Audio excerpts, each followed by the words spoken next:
सोनम वांगचुक के लिए समर्थन उनकी गिरफ्तारी के बाद उनकी रिहाई की मांग और लद्दाख के लिए उनकी मांगों को जारी रखने पर केंद्रित है। हाल ही में सितंबर 2025 में उन्हें लेह में हिंसक विरोध प्रदर्शन के बाद राष्ट्रीय सुरक्षा अधिनियम एनएसए के तहत गिरफ्तार किया गया था। सोनम वांगचुक के जीवन की कहानी। सोनम वांगचुक का जीवन एक प्रेरणादायक कहानी है जो शिक्षा, नवाचार और पर्यावरण के प्रति उनके समर्पण को दर्शाती है। प्रारंभिक जीवन और संघर्ष।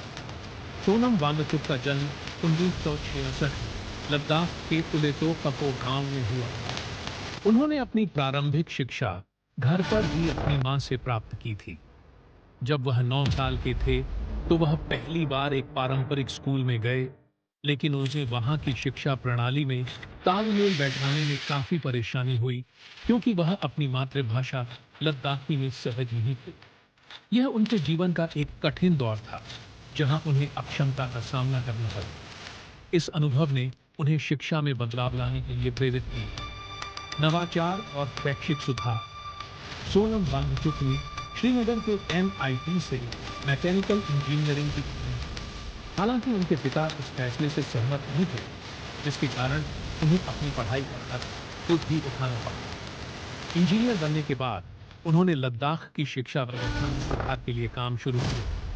1988 में उन्होंने students educational and cultural movement of Ladakh SICMOL की स्थापना की। यह एक ऐसी संस्था थी जहां उन छात्रों को शिक्षा दी जाती थी जिन्हें पारंपरिक स्कूलों में असफल माना जाता था। SICMOL का कैंपस पूरी तरह से सौर चलता है और एक इको फ्रेंडली मॉडल पर आधारित है। सोनम के प्रयासों से लद्दाख में शिक्षा के क्षेत्र में क्रांति आ गई और स्थानीय छात्रों के परीक्षा परिणामों में अभूतपूर्व सुधार हुआ। फिल्म 3 इडियट्स और प्रसिद्ध।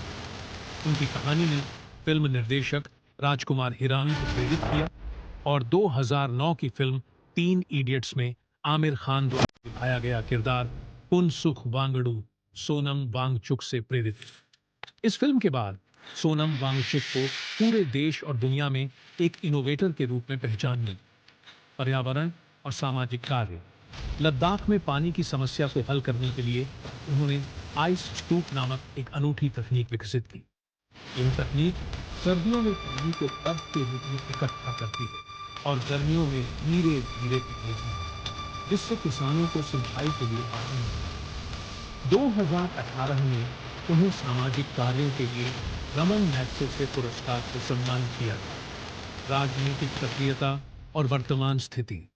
हाल के वर्षों में सोनम वांगचुक ने लद्दाख को पूर्ण राज्य का दर्जा देने और संविधान की 6ठी अनुसूची में शामिल करने की मांग को लेकर अभियान चल रहा है। इन मांगों को लेकर उन्होंने उपवास और विरोध प्रदर्शन भी किए। सितंबर 2025 में लेह में हिंसक प्रदर्शनों के बाद उन्हें NSA के तहत गिरफ्तार कर लिया गया।